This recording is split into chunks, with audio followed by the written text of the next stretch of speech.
Hey guys, welcome back to an all-new episode of a pro wrestling podcast with Matt and friends. I am your host, Matt Kazakowski, and alongside me today is a Nightmare Factory Showcase graduate. His name is the Ice King, Jack Ledger. Jack, how you doing, my friend? I'm living, man. I'm living. How are you? Absolutely amazing, dude. I'm, same thing, living life, doing this. I'm excited to have you on here, and be able to tell your story. I see your pop collection behind you. I want to talk about that later Yeah, on, obviously. I'm a Um, fucking nerd, man. Hey, dude, you know what? If you see behind me, I got some wrestling figures that I got to put away, but I got a shit ton of wrestling figures in my Oh yeah, closet. we'll So talk about that. We'll I talk about that. definitely understand that. Um, no, man. So like before we got started, we were talking a little bit before we got started here, and watching your showcase. That was the first time I ever discovered your work from the showcase. Seeing that you had some little bit of wrestling experience before, blown away by what you did in that match, man. You just stood out to me. Like all the other performers that I've seen on the showcase that I brought onto my shows. You're one of those guys that stood out to me, very much. So I was like, I got to get this guy on my show. I want to hear his story, how he got into wrestling. So let's get started, man. Basic question here. When was the first time you got in love with pro wrestling? Like, when is the first time you noticed pro wrestling was like, man, this is awesome? The legit first time I've actually noticed it is when I was like 10 and we were like getting ready for school, me and my brother, and there was a Rocky 3 documentary on. Like they were talking about Hulk Hogan, and we're just like we were like, oh, wrestler versus like boxer. We are like, oh, that thing seems cool. So we looked into it, and then we found out who Hulk Hogan was, and we are like, oh, like he's an actual wrestler. Then when we found out who Andre was, all the way to Big John Studd, and King Yep. Kong Bundy, and watching them do all those matches. And then we're like talking to my uncle. We're like, man, that's so cool. And then he was like, it's on every Monday. And we're like, really? So then like it was like our first match watching, like our first Raw was such a weird Raw. It was like the basics of like Jack Swagger versus Evan Bourne, and Yeah, then yeah, like yeah. the main event was like the Miz versus Jerry Lawler in a TLC match. I was like, that's a main event to a Raw. Like the Dude, I odds of remember that. Yep. It was that a was like ladder the match, time. wasn't it? Yeah, Or yeah, it was for the title. exactly. And we're like, wow, like the that's such a weird Raw. Like we're like, this is every Yeah. week. It was like if that was every week, it'd be like AEW, but no, like yeah, but that was Ah! just a special Raw, and I was like, wow, this is crazy. But yeah, I Yeah. remember that pretty vivid. It's funny though, because you're the first guest that I've ever had that mentioned like Big John Studd and names like that, like right off the bat. Because everybody that I've had on my on my show, they always bring up guys like John Cena or Shawn Michaels or Triple H. You bringing up Big John Studd, like, dude, blew my mind because nobody brings up older It's legends like that, and it's crazy yeah, to me. it's like they're not my favorite, but they were like the first people I found. Like if I had to Right. go favorites back then, it'd be Macho Man. It would be like Steamboat and Guerrero. Then all the way to like I was a huge Jeff Hardy freak to the point of wearing his merch to school where only he can pull it off. And then I was just a weird kid. And I gotta ask you, did you ever run on the couch and do the Jeff Hardy pose, like the legs crossed, everything like that, oh and yeah, just do? the do I used to wrestle. I used to wrestle in the backyard, and my wrestling name was Jax Hardy, and I would do his that's awesome. exact moveset and wear his exact clothes. I was just a huge Jeff Hardy mark, man. There's But who nothing was? wrong with that, Yeah, obviously. exactly. I mean, Jeff's a legend, and I'm glad that he's on the right track again. Hopefully, we stay on the right track this time. Oh yeah. I love Jeff, man. When he won the WWE title, man, it was one of those moments that I will always love because it's one of those moments you can never get back. You can Hmm. relive it by watching it again, but it was one of those moments that was just like, I can't believe that happened. Finally, Absolutely. you Yeah, know. I watched wrestling later than I probably should have, but it was so like the when I saw Jeff live, it was in like 2012 when he did his return versus like Austin Aries and that kind of time. It wasn't like immortal time, it was Yeah. resurrection. Yeah. And you know what, dude? And that's the thing. Like, what was your views on Immortal? Because I've heard people back and forth, hate it, love it. What did you Dude, think? I think that might be my favorite Jeff, because like he had the title, like that purple title. I don't buy a lot of replicas anymore to titles, but like that's one that like I made a like duct tape replica of it when I was younger. I was like, it was such a cool title. And then the idea of Anderson like winning the title or like something like that, and he was like holding that one, Yeah, like as if it was like the the TNA title.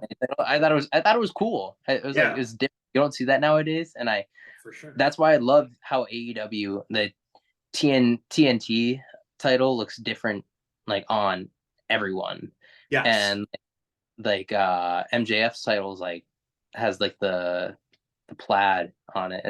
It's cool seeing custom stuff to them. For wrestlers, right? And you know what? To my opinion, I mean, it really started. I mean, the Million Dollar Man had the $1 million title, obviously, but it really started when John Cena started the United States spinner belt. Yeah, the United That, States, absolutely. and it's cool, like you said, when you see that those like replicas, because you've seen Edge come out with the rated R spinner belt, Miz came out with the backwards W, Oh, I love it.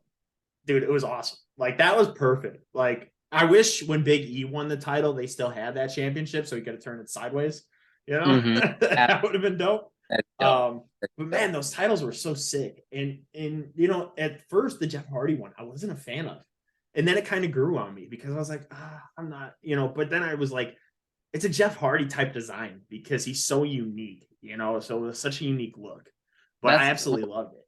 I was the same way with Stardust. Like I was not a fan of it at first because I was like, what'd they do to my Cody? Like Cody's my favorite wrestler growing up. So I was like, Right. but then like granted 3 weeks later I was painting my face and playing as him every day on like the video games.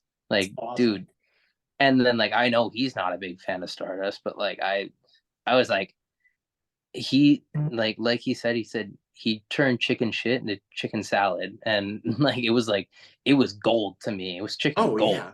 I loved it, and it was like a super villain, so I was crazy for it, He man. played his role well Everything, with it. yeah, exactly. He knew how to And do. I loved the return when he did it at WrestleMania and he did the sideways turn and then did the whole thing. Oh yeah, I marked out for that moment because I was like, dude, he just shit on Stardust right now. yeah, you exactly. know. But yeah, no, man, that's awesome. I remember back in the day, dude, I used to jump on the bedpost or on the couch doing the Jeff Hardy post and like Twist I used legs. to wear like the wife beater shirts, you know what I'm saying? Like, Mm-hmm.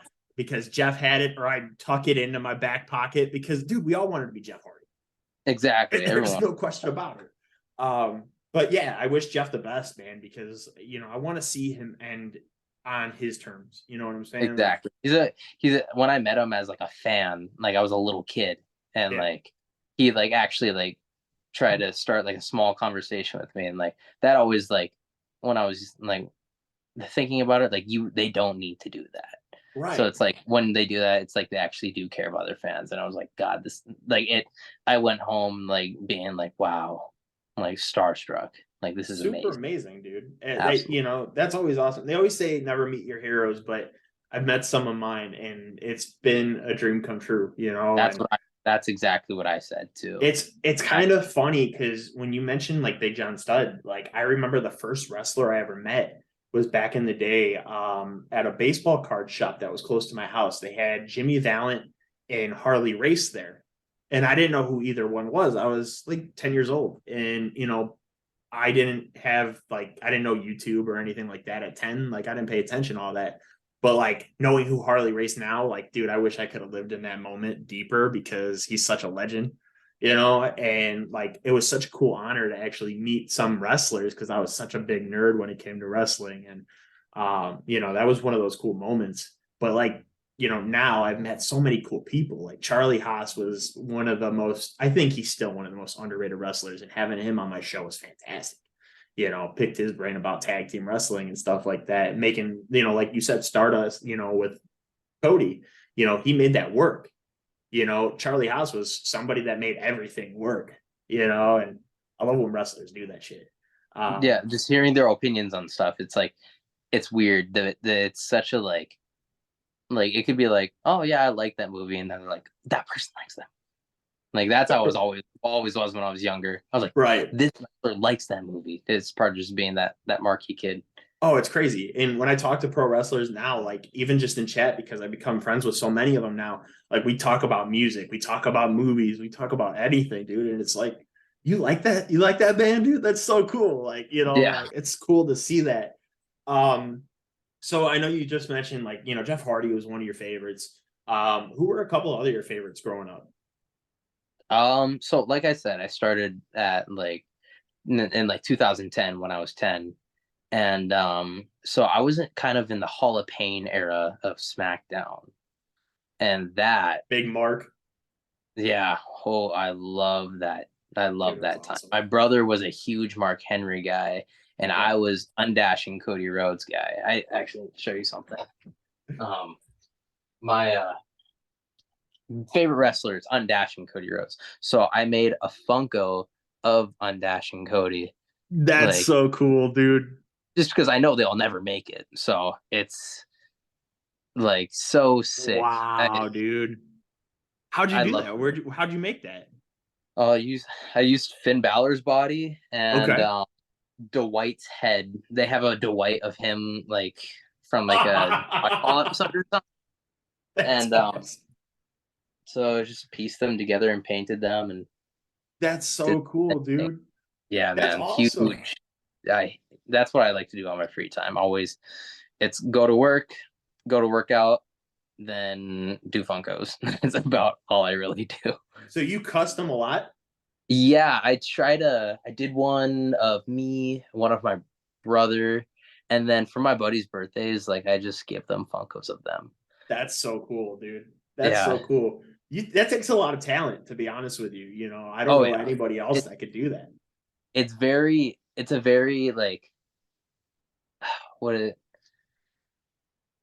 it's a time thing, but it's also very Passionate yeah, for sure passionate, but it's like hobby. what what do they say with surgery? Very like It's like that doctor game where you have to be like very yeah, careful. you have to have steady Precise.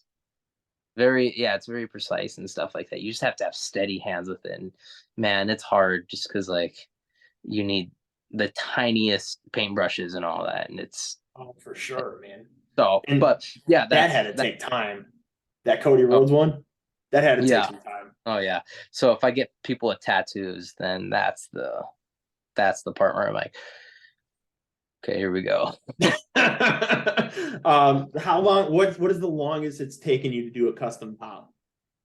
Um, I think the hardest part is waiting for like a piece or looking for a piece, like where I'll be like, oh, this person's head is probably like the best one that would fit for this character. Yeah. So my brothers went by pretty fast because I just used Batista's and like I was just like easy. I think mine took a while because I looked at like I thought the perfect head for the mold would be uh Zac Efron's from The Greatest Showman. And like, so I was like, Perfect. okay, I'll do that one. And but like all of them were like $25, and I was like, I don't want to spend $25 on that. I was like, wait until I saw one like that. It's just the waiting time. So like that's probably what takes forever. Do you have yours right now? Mine's in like 2 rooms down. Oh I man, I you have I to can send me a picture of that one. I want to see that I'll have my eventually. girlfriend grab it for me real quick. But yeah, she'll grab it. That's But awesome. That's so it's cool, man. yeah, I had a custom one that I bought off of Etsy like 4 years ago. It's over here on like this display with one of my wrestling tights and stuff like that. But here's the one that I made. Um That is I don't so cool, dude. It's not my Nightmare Factory gear that I wore during the Yeah.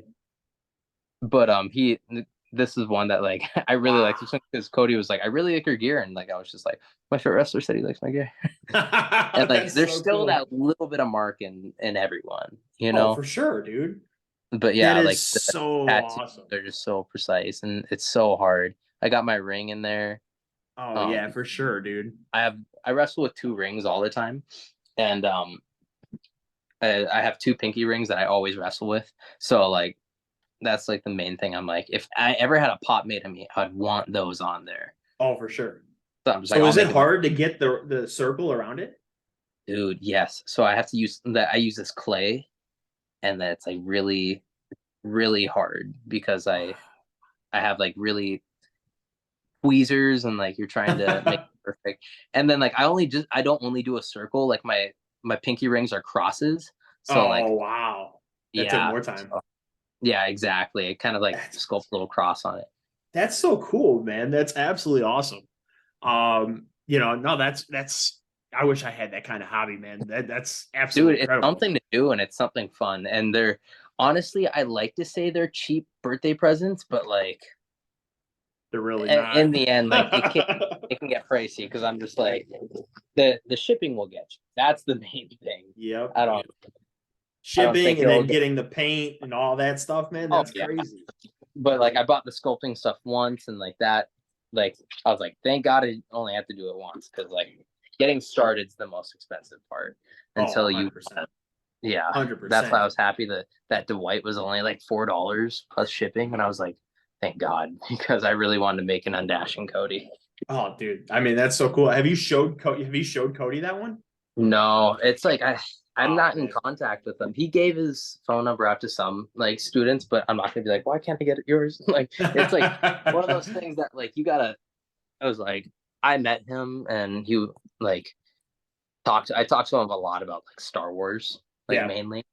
Like, because it was like everyone's gonna talk to him and be like, "Hey, like wrestling, wrestling, wrestling," and I was like, "So the movie Solo, I like Childish Gambino. Is it worth it?" Like, and then he was like, "Oh yes."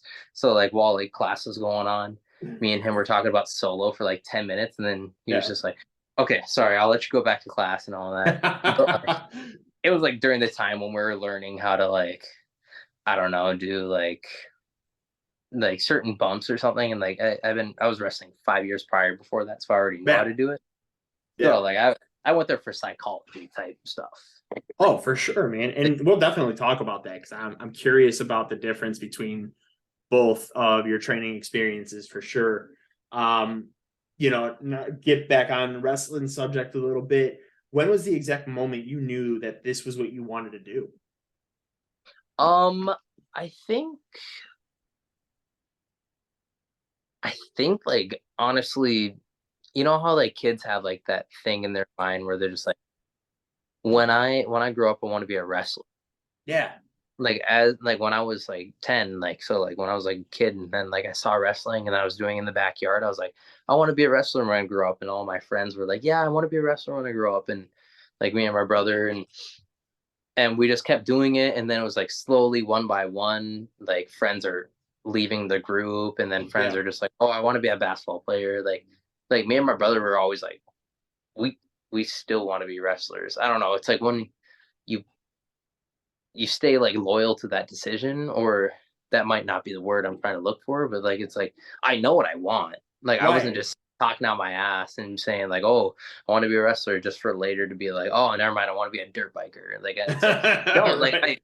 I know what I want to do, so I'm gonna watch it, study it, keep doing it, and then like so I think when I was young and then I said I want to be a wrestler, like when kids say that, like I was like actually serious about it. Oh, for sure. And It's and that's the thing. So was I. I mean, 100%, like the same thing. When I was a kid, that's what all I wanted to do was be a pro wrestler. I tell stories all the time. Like we did backyard wrestling back in the day. Like that was so much fun. Like we absolutely. built an actual ring. Like we started we started in a bouncy house, and Yeah, that's the that best. just built the ring, man. And it was so much fun, such an experience. And then when you try out for actual pro wrestling, it's such a difference, man. So Hmm. crazy from the difference. And when I tried out for a place in Northwest Indiana. And first day, man, they had us do walking bumps from the corner into the middle of the ring. They're like, walk and then just take a bump. and I smacked the crap out of the back of my head, and I was like, yeah, there we go, concussion. Oh And yeah, that chin. yeah, yeah. So ended up not being able to do it. I would have loved to do it, man. I had the gimmick picked out. I had the way I was gonna wrestle, my move set, like everything picked out to see. Like I would do promos in a mirror and shit. I loved it. But I mean, hey, Yeah, when I'm glad you're doing, you stuck to your guns. You were able to take that bump and tuck your absolutely. chin, you know. It's yeah, and you're staying in it. That's what matters. You know you like it, and like that's what people need to Oh realize. yeah. If you can't be a wrestler and if you still love it, that doesn't mean you have to stay away from wrestling. Oh, for sure. Do try to be in the promoters, try to be a manager, try to do all that, and like do whatever you can to stay in it. Oh, for Like sure. you don't I need mean, to that's why stay. I love doing this, Yeah, because, exactly. you Staying in know, your podcast. yeah. And I love it, man. It's something that I never would have thought in a million years I was going to be able to do. And it was just, my show started as a review show. We would Hmm. review shows. I had a co-host. We reviewed shows, and I was like, he's like, well, why don't you interview wrestlers? And I tweeted out to TJ Perkins, and I was like, how cool would it be if I got TJ Perkins on my show? And he responded. And I was like, Oh, holy crap. Like, this is a guy I've watched for years, man. Like, for years. And when he responded and he's like, dude, let's do it, I was like starstruck, because like TJ is one of my all-time favorites. So him responding was so cool. And we had a hour and a half interview. Like, we were just chatting, dude. He was so chill. Like, and I was like, this is gonna be my life now. Get to do this, get to talk to you guys, hear your stories. It's awesome. Awesome.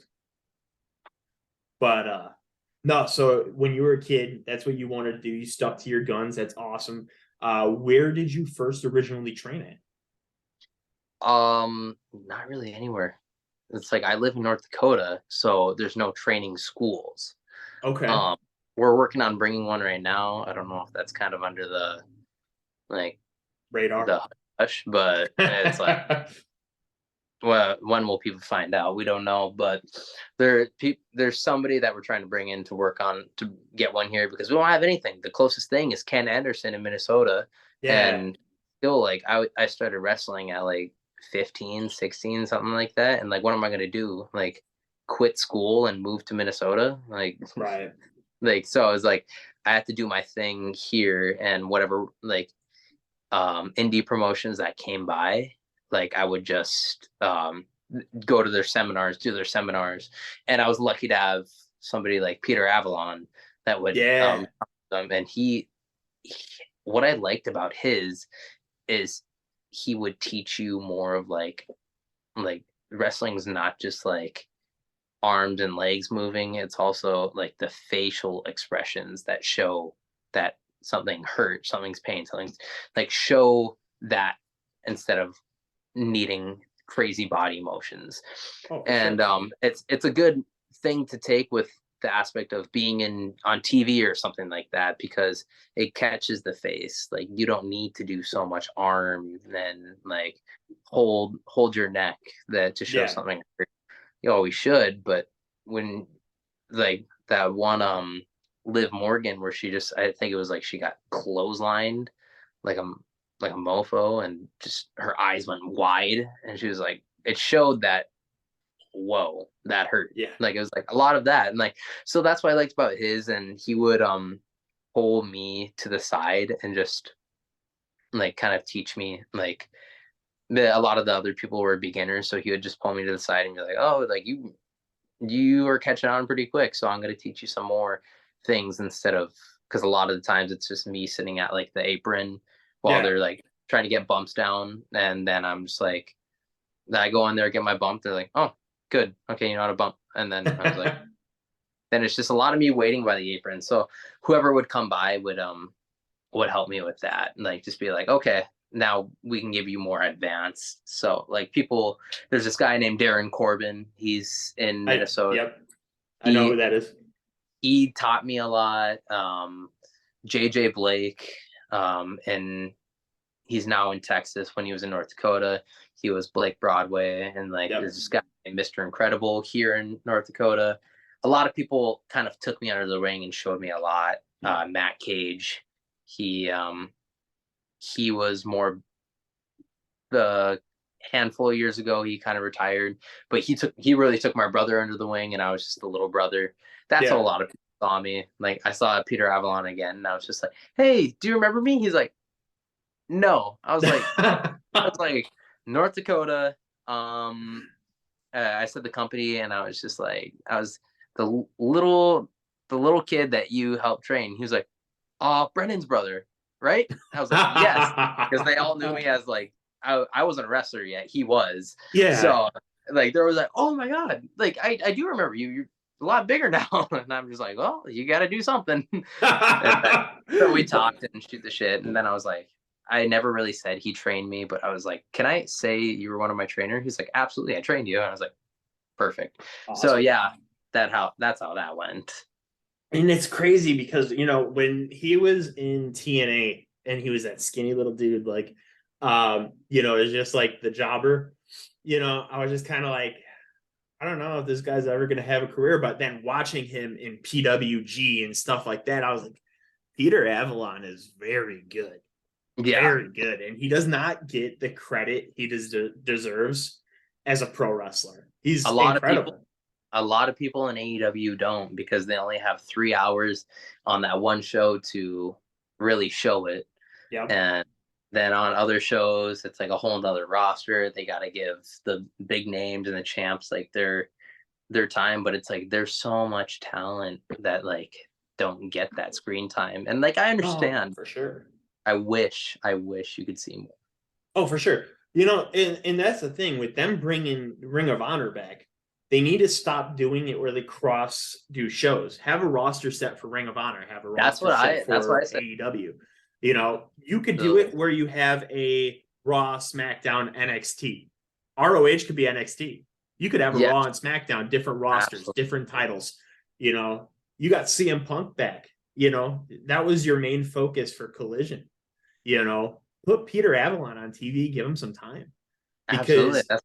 I said, if ROH gets their whole own thing, just say AEW ROH, like I'd be like, perfect. Like MJF has all of AEW over there, and like on Wednesday, like he has all AEW on there. CM Punk has all AEW over there, but like ROH is for like the Jonathan Greshams and the, if you want Samoa Joe, whoever the roster is going to be. Like it just needs to be organized in that aspect of where they can get their screen time.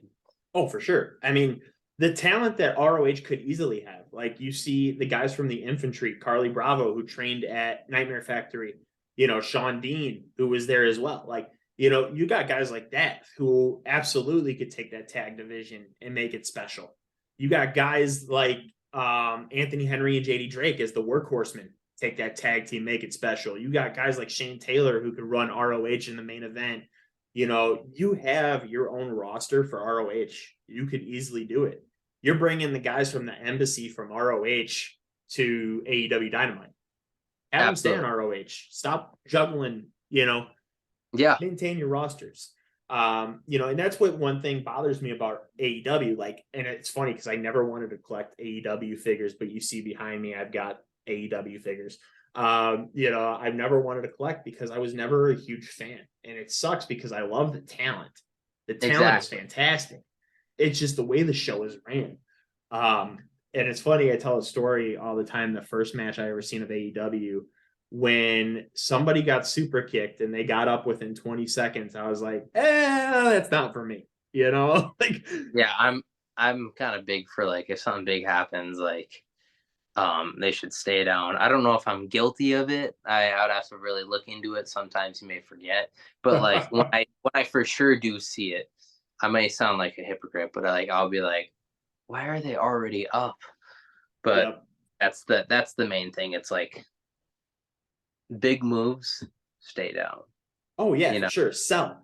I mean, and it's so funny because like you'll see like when somebody goes to make the save or something in like a tag match too, the shoulder always pops up before they get the save. And it's like, yo, dude, like either make the save or kick out. Like Yeah, you can't you got cross both, trust you them. know? Just trust them. Oh man, crazy. But so okay, we talked about your learning experiences, not really having a first training school, but having the seminars. How was your road to the Nightmare Factory? So it was kind of like I was living here and wrestling, like, and I know that was the only thing I was really good at. Like I was going through jobs and being like, well, I'm not good at this job, I'm not good at this one, I'm not good at this one. And then like kind of just finding a job just where I can stay in. And I was like, "Ah," like so lonely. All my friends moved away. It was just really me here. And I was like, you know what? I can get trained because there was like this whole Minnesota thing where it was like some people can't work at certain places, and then some people being like, "Oh, don't book them. They're not actually trained. They didn't go to a Yeah. wrestling school." So that really frustrated me. And then I was like, you know how I can make them shut up is just by going to the wrestling school. And like I was like, all my friends moved away. I can move. I hate North Dakota, so I was just like, I I can move. So I was like, apply for Brave and the Black or the Nightmare Factory. And like I was trying to think about it, and I was like, Cody's the one who got me started. So I was like, I think I'll do Nightmare Cody. Factory. Yeah, So favorited that and brought me that's to awesome. Georgia thing. So So how did that phone call go? well, it was more of like I applied online through email, and then Okay. um I waited, then I got an email that said like, "Yeah, you've been accepted and pay the money." And it looked kind of sketchy. I was like, "There's no way it's real." And then because it said from QT at the bottom, and like Yeah. that sounds kind of sketchy. Yeah, you're And right. then like before I pay the money, I just want to make sure this is real. And then he was like, QT was like, "Yeah, don't worry, this is real. If you have any questions, I'll shoot you to my wife, Carolyn. God bless her soul, amazing person." But like, he was like, "Oh, I'll give you my wife's number. She'll be calling." And I called her. I was like, she called me, and I was like, "Okay." Like asking all the questions. They were like, "Yeah, this is official." I was like, "Okay, cool. Yeah, I'll do it." So Yeah. then I sent the money, and then it was just like, all right, like the school starts in like 2 months. And then I was like, all right, I got to get rid of my apartment, pack it up, and find a place to live down there and a job within 2 months. I was like, shit, okay. so, so I just packed up my stuff and drove my car down, and got there like the day of. So That's awesome. pretty much. And So yeah. how did the training experience go? Because I know you said you already took bumps. You did, some stuff on the side, and they were already impressed with you while you were doing like the seminars and stuff. So how did the actual training experience go for you? It was, I want to say it was like a tough love thing, but I think it was just a tough on you thing. Like, I don't know if they really, that a lot of people go in thinking like, hey, I'm going to be an AEW now. Yep. And so if you were trained before and you go in, that they're going to be like, this guy just thinks he's going to go to AEW, huh? So then they start kind of like, I don't know, kind of seeing you out, be like, oh, this guy just, you're not going to AEW, something like that. Like I knew I wasn't gonna go to AEW, and like Right.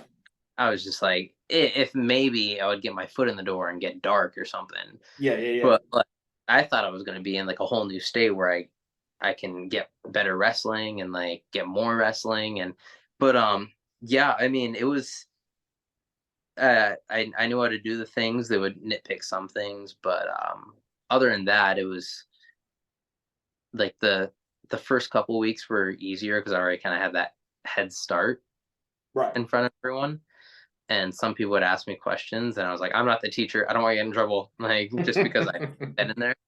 And Right. but then like when it started getting to like the psychology wise, I was like, "Okay, this is where I could tune in." People like Glacier, Coach Glacier, he was great with that, teaching the psychology of wrestling. And I just showed him one of my 7-minute matches, and he was just like, he was doing stuff like never turn your back in a situation like that. Instead of turning your back, run past them, hit the rope, and come back. Instead of turn your back, hit the rope, and come back. Yeah. And I was like, oh, true. And then so I learned a lot of things. I tried to write it all down because it goes like in your head, and then go to sleep a couple of times at night, and then it already floated off in the dreams. So Yep. and but yeah, like it was more of that psychology parts, like about like 5 weeks in is when they started, like is like where I was learning a lot. I really like that because it's a starter school, so I kind of Right, had right, to right. starts down, and um but learned more of like the proper ways to do things. So that was nice. But Oh, yeah, for the sure. psychology and the promos, that was, I think, the thing that I really gained from. Do you think that you had good promo skills before getting trained with promos? Not really. I Yeah. kind of understood a promo, and like I'm kind of like when it comes to that, like when it comes to wrestling and stuff like that, I'm kind of like perfectionist, being like, okay, I need this to be perfect. I need this to be perfect from start to finish, planned out. And it got to like the point when I did promos, I wrote out all my, like wrote out every single word to the promo. I didn't have bulletin points. I had that script, and I needed that perfect script. And the day before the promo, I would like practice it because you did them one on one with Cody, Yeah. and like I never messed up in front of him, so that is awesome. But whenever I do promos in front of anyone else, I mess them up, and I just can't remember. Or like I'm like, what was the line? What was the date? And then, but I'm happy I never messed up in front of him. But that's the I was like such a perfectionist. It'd be the day before I don't do anything because I'd be like I'm working on the promo. It was my homework pretty much.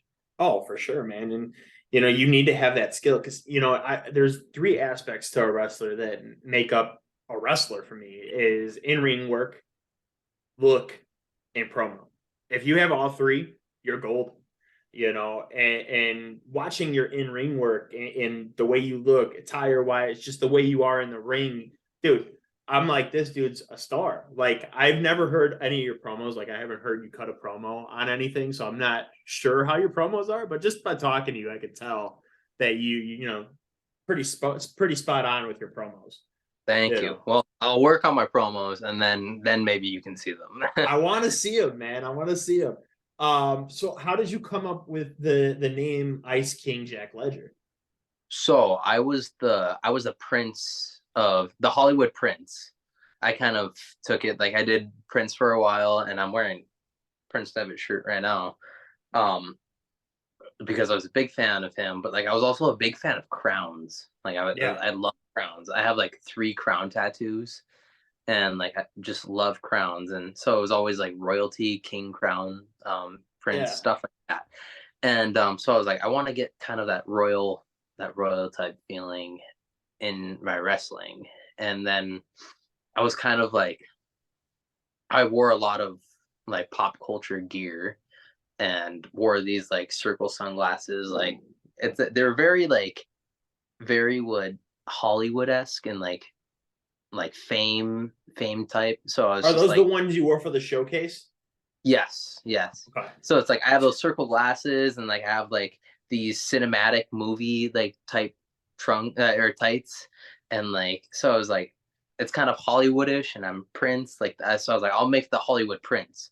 So I did that for a while, and then I went to this company called Below Zero, and I wrestled there, and then I was like, I was like 1-0, 2-0, 3-0, 4-0, and then I was like, I'm on a streak. I was like, I'm at Yeah. 4, cool, but like it's ending soon. Then 5-0, 6-0, and then I was in that title match, and I won the title. Like I was the first ever champion for there, Yep. and so I was like, I'm not the prince anymore here. I'm the king.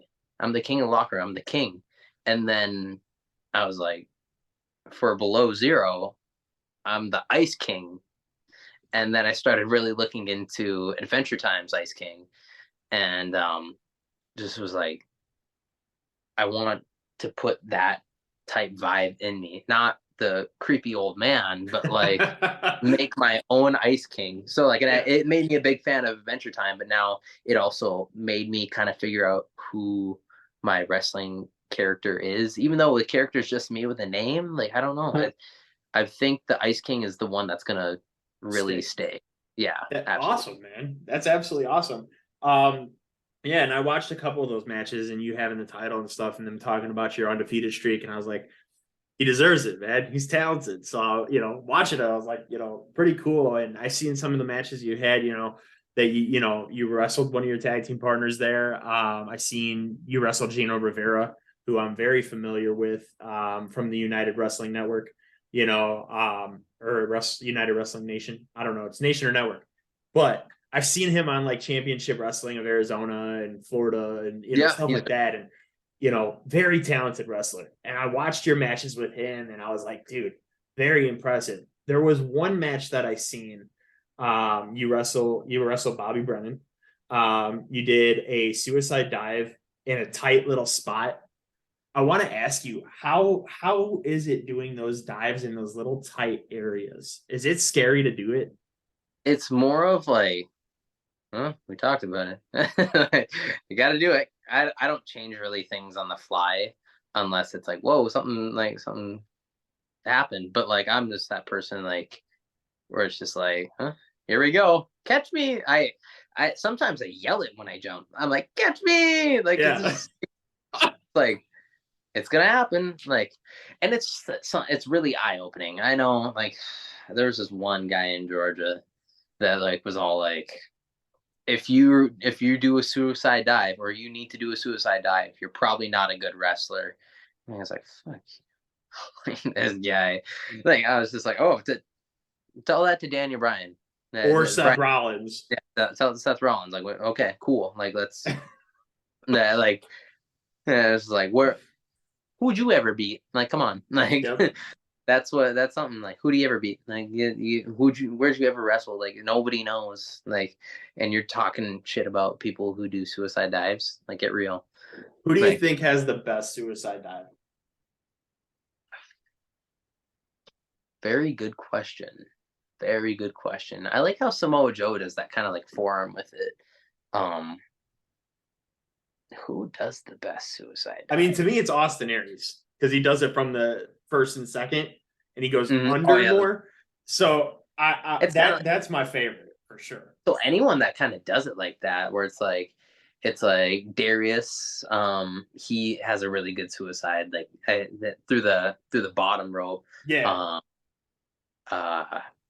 Darby Allin, like, they're all just heat-seeking missiles, man. So it's like, I don't know. I really like. I don't want to be biased with it. Like, it might have to. You like yours.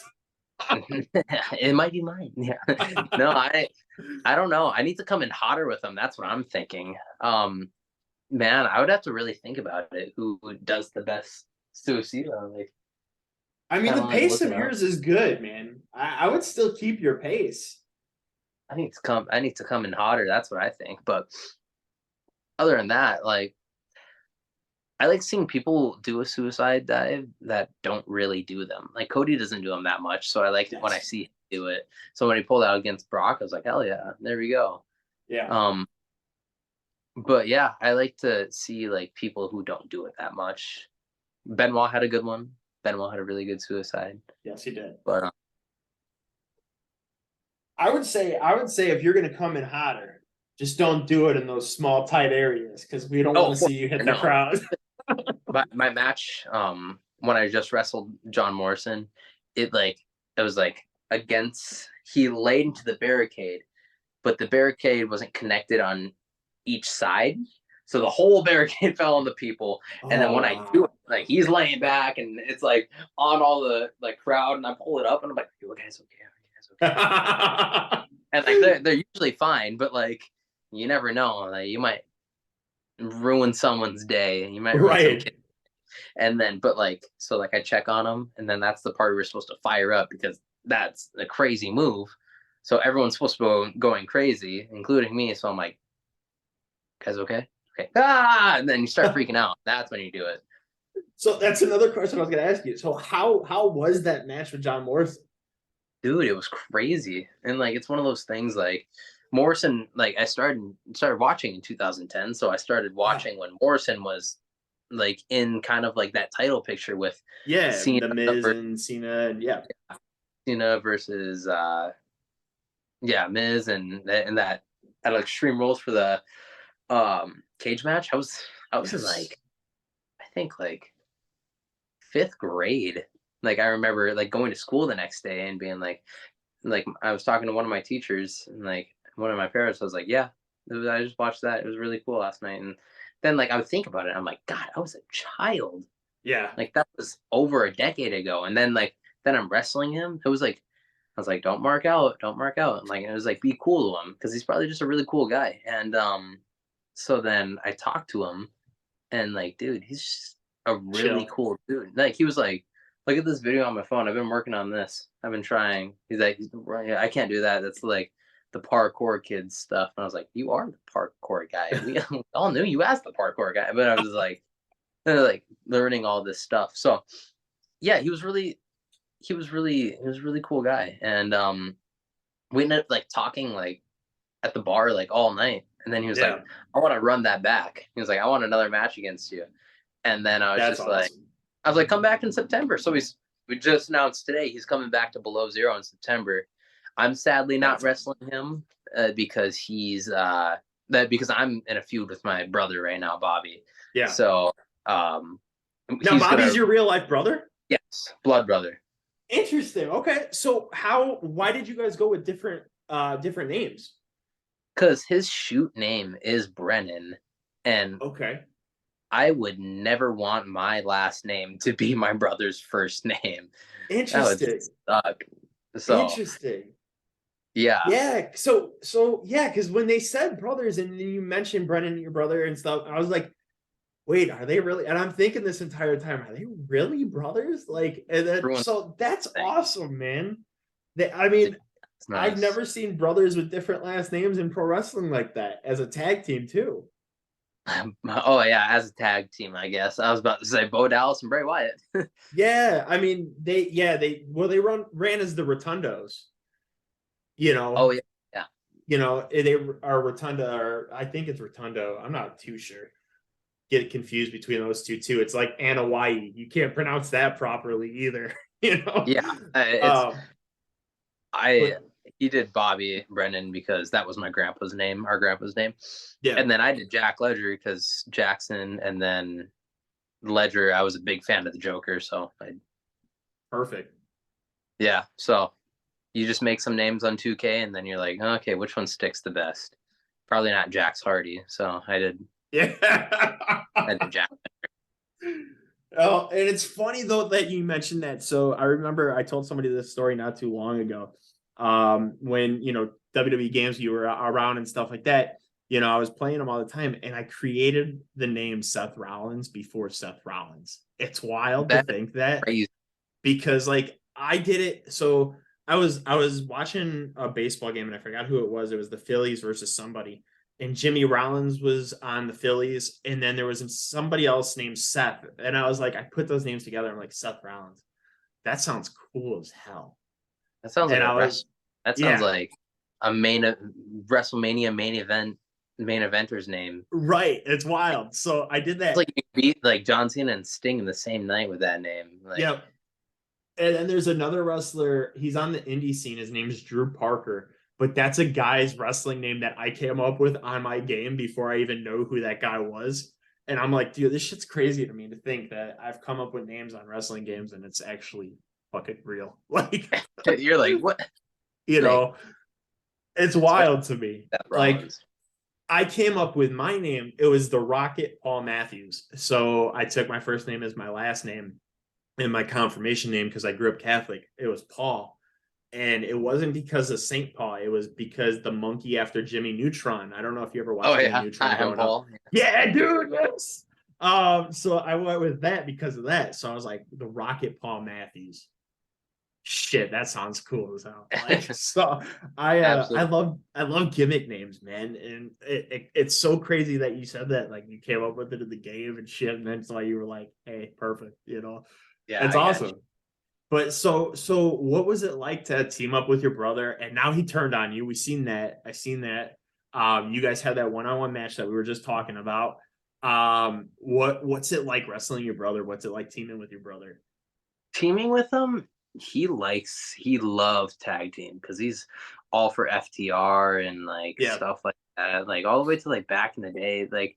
And it's just like I never liked tag team really. I was kind of annoyed with it because that's all they would put me in Cloud Nine here in North Dakota, then all the way to Minnesota. They're like, "Oh, you guys are brothers tag team," and I was like, Yeah. God, like I like that spotlight. As selfish as that sounds, like I think it was just like I was in sharing the spotlight for so long that like I got to the point of being like, God, I just like I want to be like that. I want to be that CM Punk, not the FTR. You know, I Yes, want that solo. And but it's fun if I'd want anyone as my tag team partner, it'd be my brother. for But sure. like I would also want anyone to be my opponent. I'd want to be my brother. I love wrestling him Oh, for because sure. we know each other so well. So And that I match was want, incredible for sure. The match that I watched on YouTube was awesome. You dude, know, I loved it. It was so much fun, and I'm excited because we have another one coming up in September. So that's going to be a blast, and we'll see how that goes down. And it's we like the same type of wrestling, kind of. yeah. We both don't like um hardcore wrestling, but not a lot of people do. But we also don't like we like normal rules, you know? Like So you're the not a most big. I would say you're not a big fan of like GCW and stuff like that. absolutely not. I'm so sorry. Like but like I don't want to talk shit about it because like it's just like I'm not big. And then what if I ever went to GCW? But like Yeah. I just hate hardcore wrestling. I'm not gonna bash on people for liking it, but Once in a if you're while, it's not bad, but doing it like overly played, it's ridiculous. I will I just don't think I'll ever like really watch a hardcore match and Yeah. enjoy it. I'm not going to try. Like Yeah. it's not like death match. I can't. Yeah. I think that it's not wrestling anymore. With the light sticks and cracking up, dude. I Yeah, can't. that's a mess. If anything. I sit there and I watch it and I'm like, thank God I never went into pro wrestling because if I ever got put in those matches, I would just quit. Like Oh no, that's one of those things you got to choose to be put in one of those. And like, I don't want if like anyone saw this and was just like, I'm a deathmatch wrestler, and they try to like take it out on me, like get into it, like I'll show you that it's wrestling. And it's like, okay, that's your wrestling. I'm I'm never gonna. on. Yep. I can do it. Like I could do it and then hate my life after and being like, God, I hate all this like blood and like this cuts. It's just like I just rather stick to just pro wrestling, not Right. deathmatch pro wrestling. And I'm not one to shit on it because like there's guys there that I know could actually wrestle outside of that. Like Blake Christian, he's their champion now. Absolutely incredible. I love Blake Christian. I think he's one of the absolute best pro wrestlers to ever do it. And I'm not gonna shit on him, Like Uh Cardona, like he's an amazing wrestler, oh like yeah. we all seen. So Yep. so it's like that's why it's like, but it fools the people who don't know what how to apply it an actual Yes. headlock. Like Yes. then they'll just hit each other with glass and stuff, and then they're Yep. gonna fool everyone thinking they're actually wrestlers. It's like no, they literally just found this guy in the street, put him in a tank top and a pair of and Jeans. like, yeah, like Give him a light tube and a couple chairs and just beat the shit out of him. yeah, at least wear like tights or something. Come on, like They Cardona they went wears Sean front. Spears on Cody Rhodes with that chair, man. They just smacked him straight in the head. Exactly. So my That's thought on wild. that match and Hey, everything. I don't disagree with you, man. I actually really agree with you on that because Good. it's too much, man. And the thing is, like, blood in wrestling is entertaining once in a while. You don't need it every single time, you know? Exactly. I'm starting to notice that a lot with AEW. There's a lot of blood, and Yes. then WWE is kind of getting a lot of blood too. But In like, certain types of matches, I think like Brock and Cody, like I think it was one of those just tense moments that it had something there. I noticed Brock just gets a lot of blood, Yes. like, but like, it's like Balor didn't mean to get blood for sure. No, dude. But And I like love that his was cool. shirt. The what does it say? Balor 14 and or something like the It's like stitches or something whatever. 14 staples. Like, Yeah, dude. I love it so much. and like Uh it's pretty cool. Yeah, I was just like, it's cool to see. And I know that like WWE's still shy to blood, and then that's why we have yeah. where there's people bleeding left and right, and it's like it's one of those things. Like I get it, like you guys are allowed to bleed, but maybe some people pull it out too much. Yep. And with MJF, I don't care. He can bleed every match because I love everything he does. He's an amazing wrestler, and like if he wants to bleed that match, he can. He deserves Oh, it. for sure. But I everyone give else, him it's his like, roses 100%. yeah, exactly. He deserves it. He's the champ, and he deserves. So it's like you got it, you got it.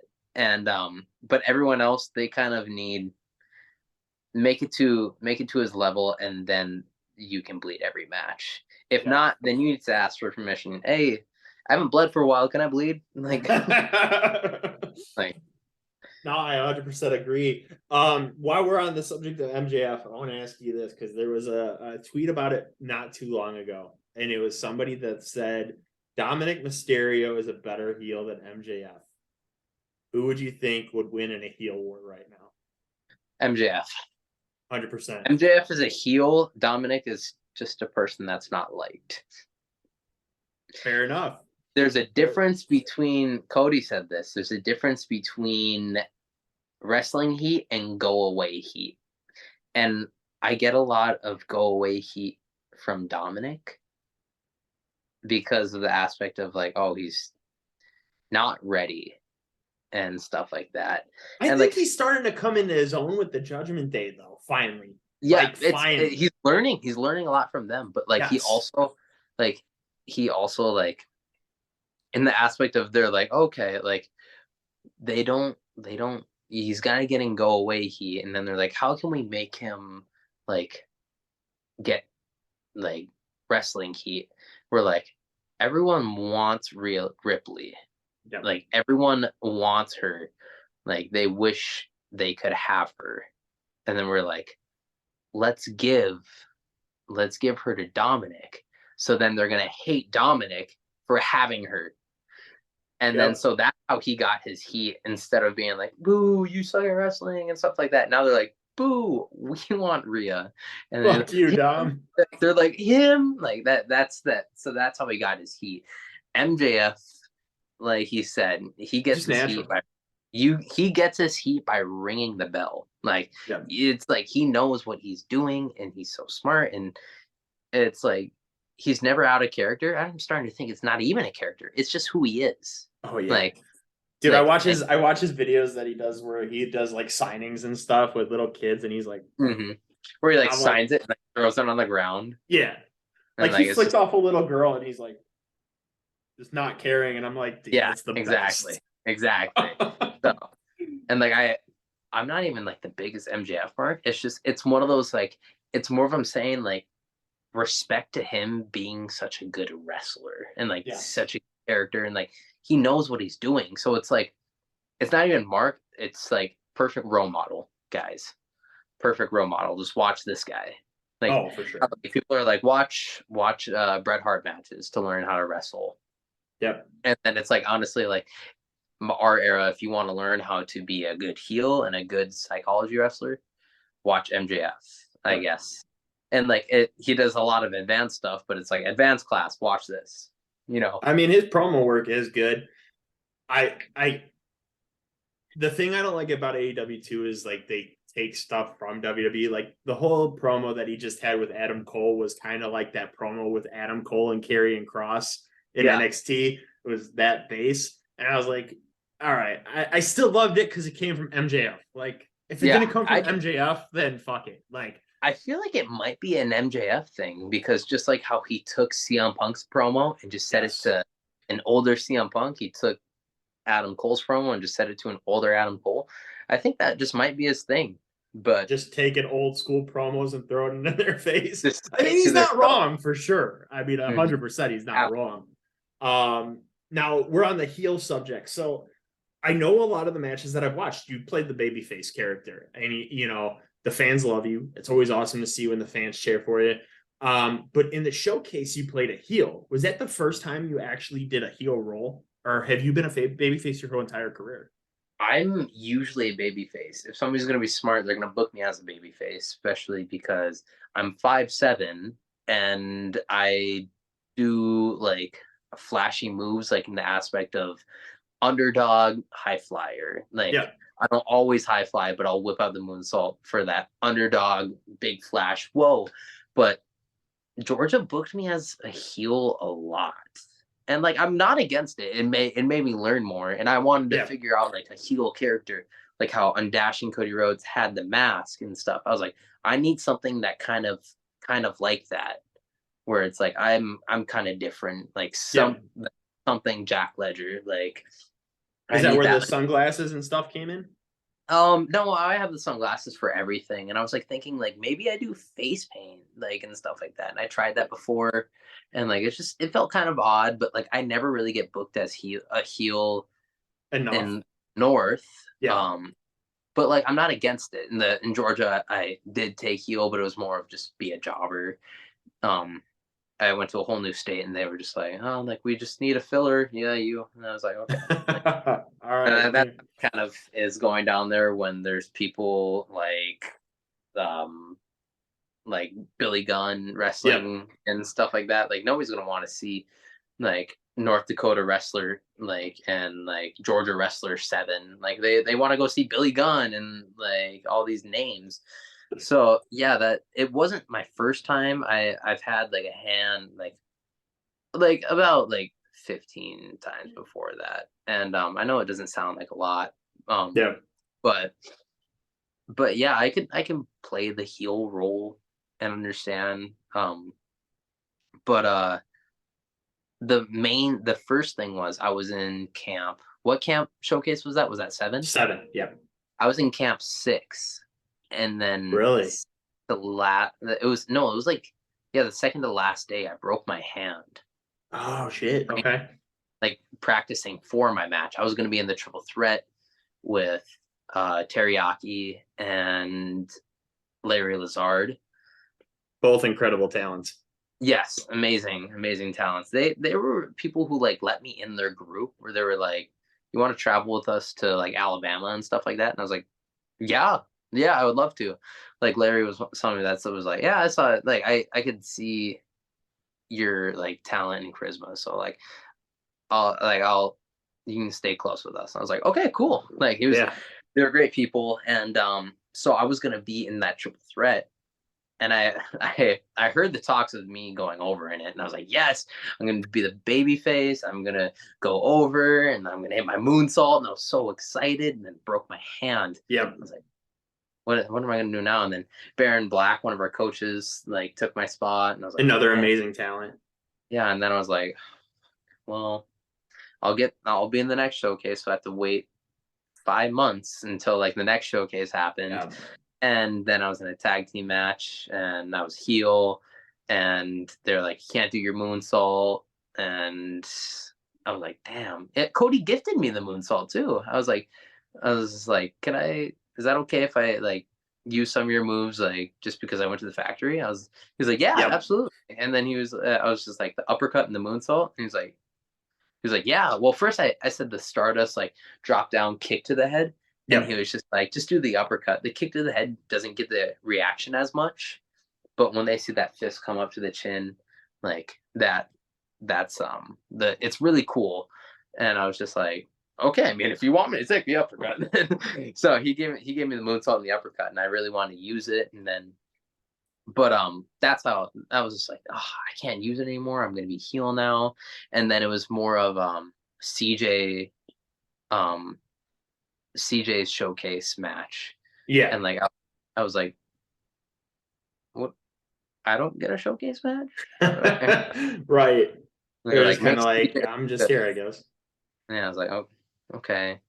And like it was just one of those things that like it like bothered me, but it was like everyone in that room matters. Everyone matters Oh here. yeah, for sure. This is his match. Like I've been doing it for 5 years. He deserves this too. So Yeah, um for he sure. made and props. So that's why I was just like, it's fine. And I got to do it with uh The Warden. Parker, Yeah, like Parker Lee.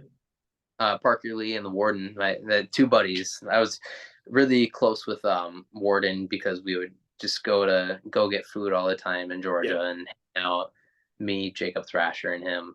So that was fun. There were people that we kept close, and like we're all like build like kind of family there. So it was fun, and I was just happy I got to do it with them. And I was like, no, it's worth it. It was worth it.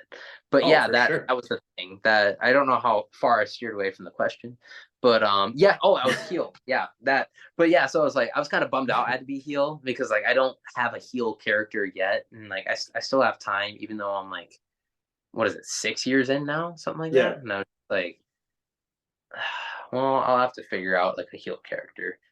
It might take time, but I'll figure something out. I just figured out the Ice King, so now I Well, need right, to. for sure. And I mean, you said you started at like 16. You said you've been in the business since 6 years. So what are you, 22, 23?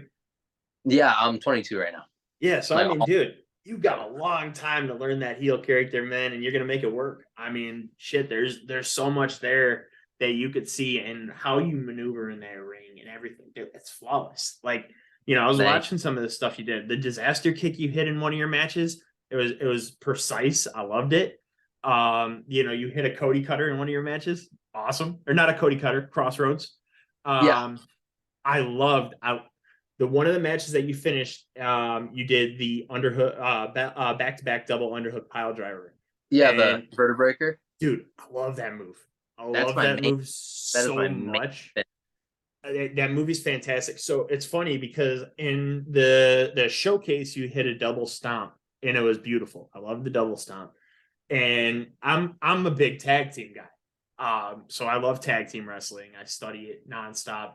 I create tag team moves in WWE games. So one of my things or my combination moves is the vertebreaker, and then he lines up afterwards and positions him into a double stomp.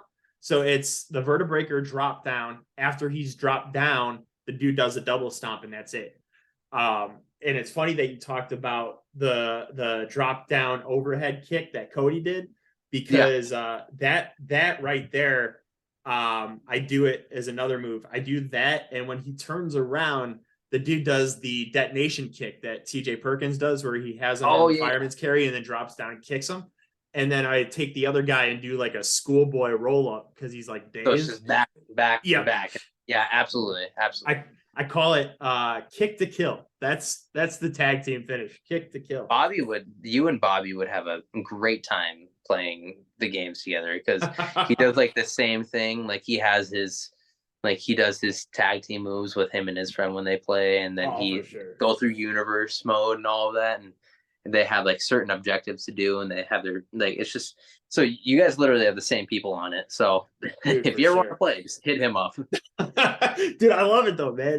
But when you hit that underhook pile driver, like, so you don't see a lot of people doing it. So when you've seen it, like, you got Cody Rhodes that I've seen do it. You see Homicide who's done it. You've seen Shane Helms, the Hurricane, who's done it. You don't see a lot of people hitting that move. And when you did it, like when you set up to almost do it, I was like, he's going for that fucking vertebreaker, isn't he? And then when you actually hit it, I was like, beautiful. Holy shit. Like, Yeah, because right. a lot of people can't get it right because it's such a dangerous move. And when you Mm-hmm. hit it, I'm like, holy shit, that's perfect. And I'm like, I need to see that more. I need to see that move more because it's great. I love it. Yeah, and Um, I did it on my brother many times, so I'm comfortable to do it to my brother. Some people are kind of scared of it. yeah. I just wrestled Gino again, and I Yes. had him in it, and then I kind of let go of one arm instead. So then he like swung out to the side. Yep.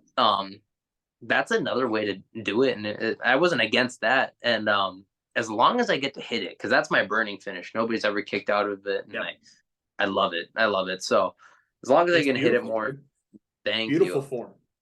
I Now there was one more spot I wanted to ask you about the match you had with your brother. The barricade power bombs. Yeah. How do they feel? Um, More than anything, my ass hurt. Like I didn't really feel it. I'm gonna be completely honest. So Just he threw me, and I landed on my ass, and then to the barricade, pretty much. So it's just like, if you jump as high as you can right now, like to someone's head level, yeah, and then land on your ass, you're like, that shit hurts for sure. like the next day, I was like, damn, my ass hurts. Oh man, that's awesome. So yeah, because I've watched apron power, or not apron power bombs, barricade power bombs. We've seen Seth Rollins do it numerous times, and I've never had a guest on my show that I've seen got hit with a barricade power bomb. You were the Oh yeah, first one, so I had to ask you about that because I've always been curious about that spot, how it hurts, how it impacts. I never took one before either until then. So Yeah, dude. I mean, it looks painful, so I had to ask you that. Um, but it seems like you have two rivalries going on. You have one with your brother. You have one with Gino Rivera. How have your matches with Gino been? Like, I mean, I've seen them. They're great. I love them. Like, your chemistry between the two of you is just fantastic as well. Your output to it. How do you feel about those matches?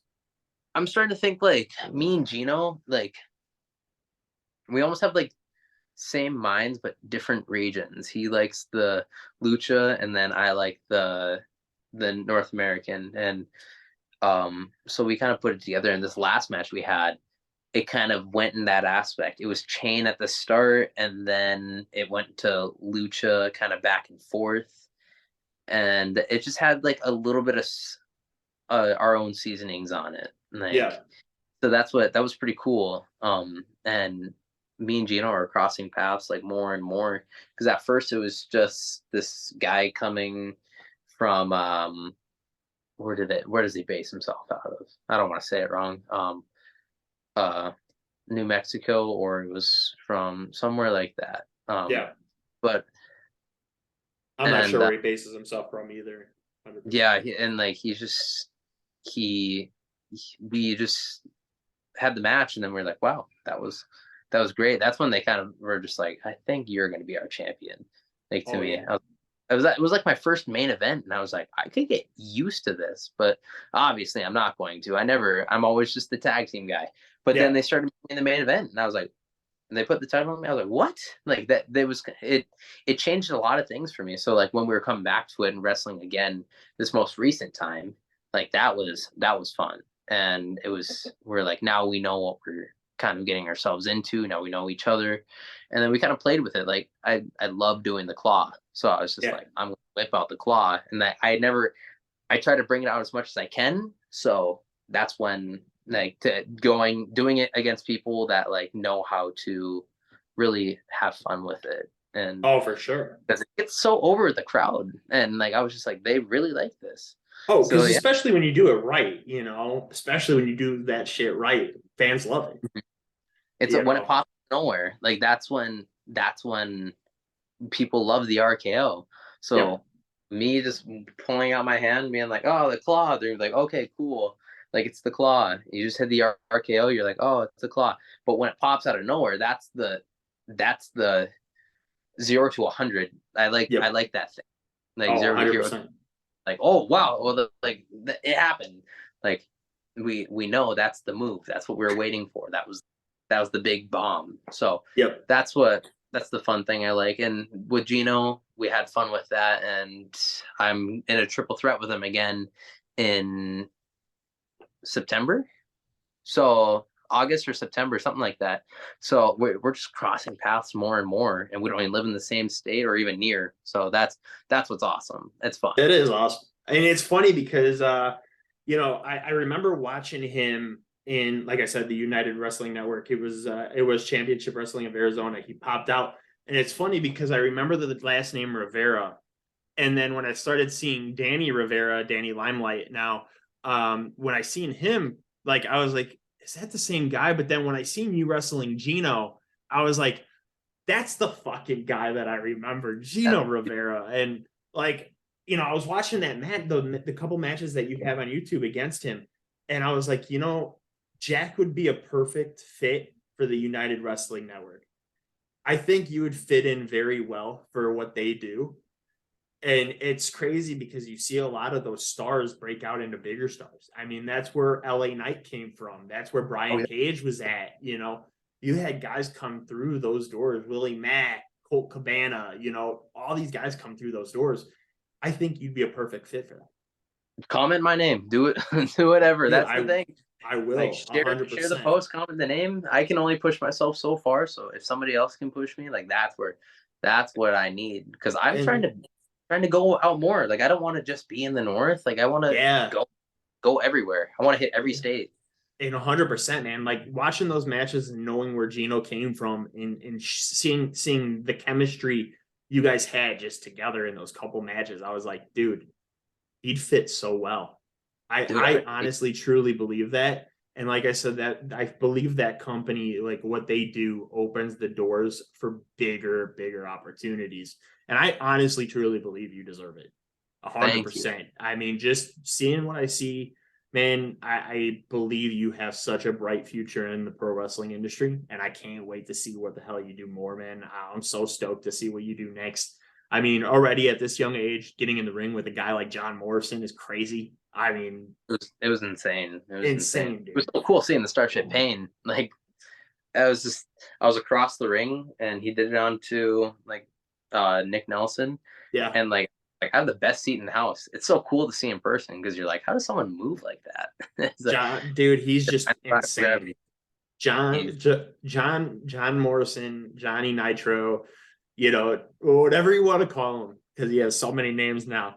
But you know, he's just so good, and he's one of those guys that should have been world champion. oh Didn't get yeah, that opportunity. I mean, he was Impact world champion. I still think of Impact as a high promotion. You know, very underrated. But I mean, he should have been world champion in WWE. There's no deserves more question. for sure. There's Deserves more. for sure. So final question I want to ask you here. Your pops, what was your first pop you ever got? Um, it was somewhere around like Arkham Knight Joker or um like Chucky. I'm a big Chucky guy. But they think that one that like I actually like started understanding pops and being like these are big deals. It was uh uh Tate from American Horror Story. Okay. I like left him in the box and stuff. I was like, you don't take him out of the box and like destroy them and like throw the box away and stuff. So like I understood like you keep them in the box. They're valuable. I have him on display out of the box because he's one of my favorites. But like Yes. he's an old one, so it's like I'm careful with them and stuff like that. So that's the cool thing about like that was probably my first one. I'm Now, big. are those your only pops, or do you have more around the house? I have more around the house. My girlfriend doesn't really want them to leave the man cave, so I kind of have them like crowd in here. But like she'll let me like put some around. Like I kind of like this is a new apartment, so like I had like my Godzilla versus Kong ones out there. I was like, I just need to put them out here for right now because they're kind of bigger. And then she was like, oh, that they look nice right there. And like I was like, okay, so they're staying. But like yeah, I have like my Macho Man ones like under my TV, and then my Star Lord ones with the Star Lord mask, Chucky by the Chucky doll, Green Goblin by the Green Goblin mask, um, Vader Zim, Ice Great King, show. I Wally, loved Invader Zim. favorite show. Oh, then I got my It ones right here, like all right there. But That's awesome. yeah, Invader Zim. I used to have Invader Zim gear, and then one of my gear designers stole them back from Oh me no, and just that blocked me. sucks, man. So it really That sucks. sucks. So I need to get them made again. But yes, Invader Zim is literally who I want to be as a heel. Like I want to be Invader Zim or Megamind. Dude, that'd Like be perfect. those Mega are my. Mind would be perfect right there. I would love it. I would Dude, love it. I can't wait to see that because I think it'd be fantastic. One day. Um, Now, Chucky, I want to ask you this really quick because you said Chucky is one of your favorites. How do you like the show? Season one was really good, really cheesy. The whole show is cheesy, really good, really cheesy. Season two was pretty good, but it got so messy at a point, man. I Like, haven't seen season two yet. I did watch season one, but I liked it. I just thought it was a weird ending. So I didn't yeah, know if I wanted to watch season two or not. no, I season one was I think really good. I really enjoyed watching it, and I enjoyed watching season two. But like it feels like a lot of things were forced and a lot of bad acting, but like I can get past cheesy acting at Yeah. points. But like, and then it got like so messy. You're like, no, this person's dead. Like, there's blood everywhere. Like not even the blood everywhere part. It was like, okay, there's like 9 stories happening in one, Oh and then yeah. it's you're like, there's so much to like look at. You're like, what the hell? It it's like carnage at a point, and then Oh Liv man. Morgan randomly shows up, and you're like, what are you doing here? I've Like, seen that yeah, part. and you're like, like. She It's just dies. That's it. I'm happy for her, but it's like, why? Where do you come? Why are you here? Just for This is two almost as seconds, random dude. as like Steiner's are in this feud with him. Like, but I'll That's take it. awesome. Nah, I love it, man. I that's how I felt with The Walking Dead, dude. It got too crazy, like Gets too a little many messy. stories at once. It was too messy. I was like, I'm I love Negan though. Gotta love Negan, I stopped watching it before he showed up, so I'm kind of bummed dude. about it. I stopped watching after he like um got kind of like captured, and then like don't say that's a spoiler because the show's been out for like Yeah, fucking 7 yeah. year now. So he got People like posted it. captured. He's like trying to break free, and like he's like, "Let me free, I'll help you." And then they're like, but like that's kind of around where I stopped watching, and then but yeah, I get what you mean. It kind of got a little messy at points. They're like Messy is trying to. crazy. Oh yeah, We don't like messy. We want it steady. But no, Jack, I love having you on, man. It was an awesome time. I enjoyed having this conversation. I can't wait to see you break out even further. I know you're gonna have a bright career. You want to tell the fans where they can find you at on social media? yeah. I don't really use Facebook because I'm 22 years old. So but that's where I guess all wrestling is showing, and that's how people connect in wrestling. So just get me at Jack Ledger on Facebook. Instagram's where I do everything. That's Jack underscore Ledger underscore Ice underscore King. I think. I think it is, yes, 100%. I think so. I hope so. But and then I don't really use Twitter, but you can follow me on there. You can find it. Um, yeah, just show me some love. Just show me some love. Comment my name. If you want me somewhere, just act like I'm the bee's knees and have them try to bring me in because I'm trying to find more promotions. I'm trying to get out there as much as I can because there's nothing near North Dakota. So there's nothing in North Dakota. There's nothing near besides Below Zero. Or I have to go to Canada, Minnesota, Montana, and there's still not much in there. So I'm trying to hit every state, man. I'm like I'd love to eight, see you live, man. I'd love to see you come out towards Indiana, Chicago area. I'd love to see you come dude. this way. I would take it. 100%, man.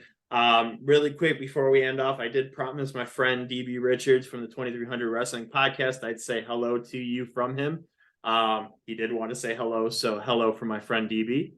Oh, But tell him I said hi and thank you and reach out, absolutely, all that. absolutely, I will. But Jack, pleasure speaking with you, man. It's a great time. If you guys are just listening and you guys are new to Jack Ledger, please check him out. He is the future of professional wrestling. Bright star. Can't wait to see where you go, man. Thank you Thank so you. much for doing this. Until next time, guys. Peace out.